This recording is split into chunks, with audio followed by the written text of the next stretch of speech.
jarene teko ki ndi? Ora ana wong tak slathak sirahe dhewe. Kowe iki senengane maido gawe mangkel atine wong tuwa. Lho, aku ora gawe mangkel, ning sing dadi bukti nyatane endi wonge?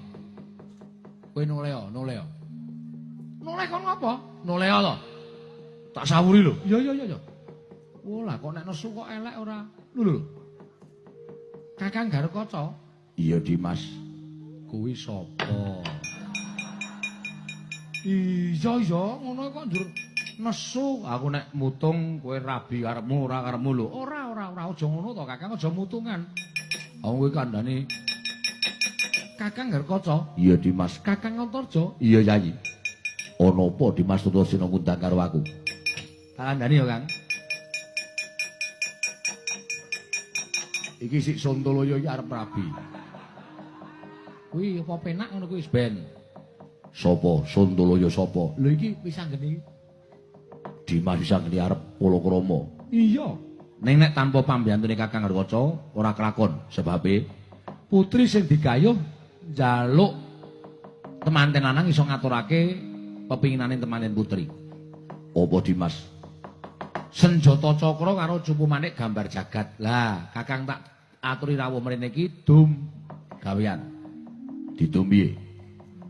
Kakang mlayu sing banter, mabura sing banter ndhisiki Kakang Setija sumaning negara Ndarawati nyuwun ngambil senjata cakra nggo rabi wis anggene. Senjata cakra kuwi dudu pusaka bain-bain Dimas. Yen Kanjeng Wah Prabu Ndarawati ora ngeparengake, Kakang ngamuk ning Ndarawati. Lho. Aku ngamuk ning Ndarawati. Heeh, wis pokoke awur-awuran ngono wae. Ora diparingke wae, aku ngamuk ning Ndarawati. Engko rak wae Kresna luluh. Nek ora luluh ya wis gegeran sampean ya kudu ngamuk tenan. Nek nganti dadi dukaning Kanjeng Wah Ndarawati aku ditibani senjata cakra. Nek belani ro adi ki aja ngrembug perkara ditibani karo ora. Nek kowe ora niat belani adimu wis anggeni, ora usah sago. Nek niat sago, aja kok lara. Mati diwujuti iki belani sedulur. Oh, cepede doan. Ayo ora. Iya Dimas. Sago mati ora? Sago. Kowe seneng ora wis anggeni mukti? Seneng. Seneng ora wis anggeni Palakrama? Seneng. Mangkat. Maka dadi Ndarawati kok dadak takon.